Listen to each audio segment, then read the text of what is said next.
Start.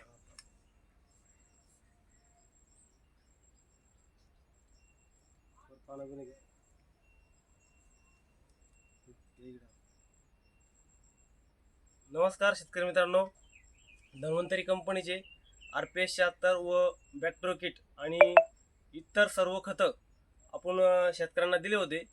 तर शेतकऱ्यांनी काय काय रेट आले, काय काय आज समक्ष शेतकऱ्यांना विचारू आपण. आणि सर नमस्कार. नमस्कार सर.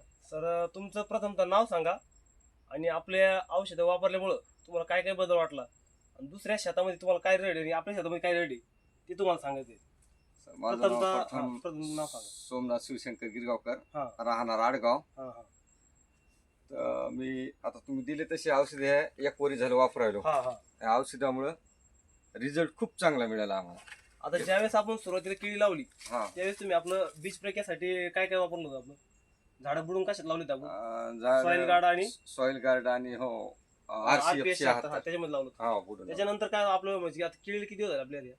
आपल्या केळीला जवळपास आता 9 महिने झाले. 9 महिने झाले. हो. म्हणजे दुसऱ्या क्षेत्रात अशी केळी तर आहे, पण अशी असा रिझल्ट आहे तुम्हाला केळीचा? नाही नाही गेलसाईच होती एवढा चांगला रिझल्ट नव्हता. बॅक्टेरिया किती वेळ सोडले आपले आता? आतापर्यंत 3 वेळ झाले. 3 वेळ झाले. हो. सर यावे थोडं पान दाखवा आपल्याला रिझल्ट कशी पानाची.